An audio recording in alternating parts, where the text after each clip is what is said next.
Good afternoon, everybody, and thanks for clicking on 5 News Web News. It is Tuesday, February 5th. I'm Brittany Hoke. And I'm Matt Hecklin. Here are some of the top stories we've been following here on 5 News.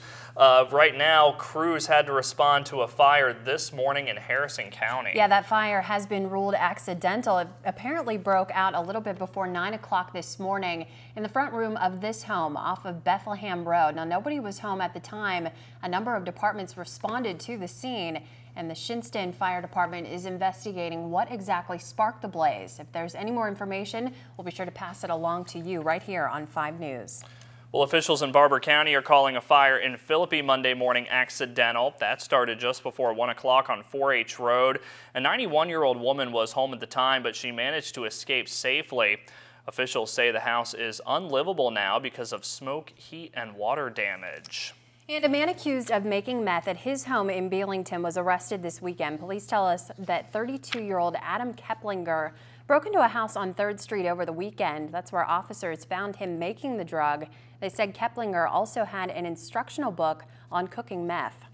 Well, now our other top story is definitely that weather. Officials are urging drivers to take it easy out on the roads today after several more inches of snow fell overnight and left some drivers stranded. That's right. Now, we talked to workers with Doug's Towing last night who said that they've been out nonstop since yesterday morning and probably won't see a break until later today. Within about 20 minutes of this storm hitting last night, there were 3 separate accidents on I-79 in Harrison County.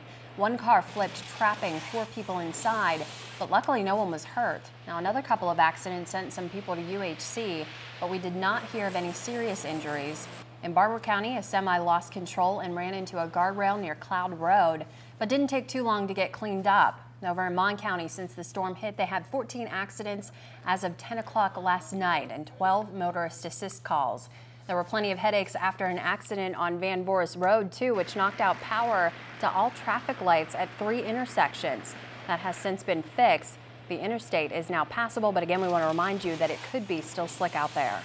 Yeah, and if your car was actually damaged from road conditions, did you know you could actually get money to help with repairs? In fact, the DOH paid more than $22,000 last year because of vehicle damage. The State Court of Claims awarded money to drivers who filed claims against the DOH.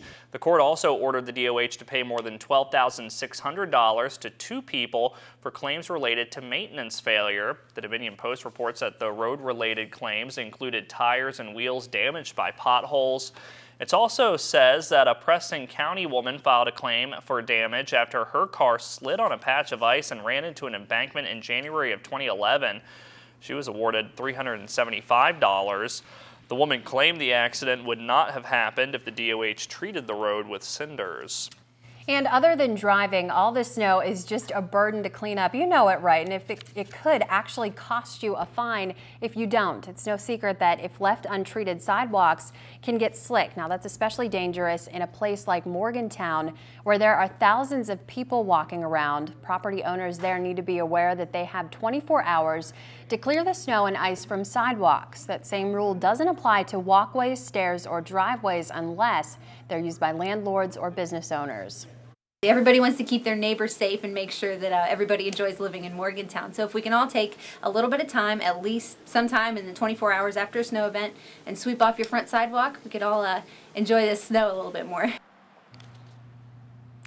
All right, now every city is different, so it might be best to check with your local municipal government to see if their standards are different. One more thing that folks in Morgantown need to know is that if you are unable to shovel that snow, someone with the code enforcement might be able to help you. You just have to call this number, 284-7401. Definitely want to keep that advice in mind as this winter continues. It does not let up, actually. It doesn't seem to, no. But we'll check in with meteorologist Pierce Legion at later on and meteorologist Ken Meehan for that. Meanwhile, let's see what our newsroom's working on for tonight. First up, we're alerting you to new scams hitting the area, what you need to know to stay safe. Plus, one local city is delaying some projects residents were anxious to see happen. We're going to tell you who and why. Plus, even more snow on the way. How much more you can expect tonight on First at 5 and 5 News at 6. That's what's making news today. Of course, be sure to stay tuned to 5 News at 5 and 5 News at 6 for all the latest news and weather updates. Yeah, have a great day, everybody.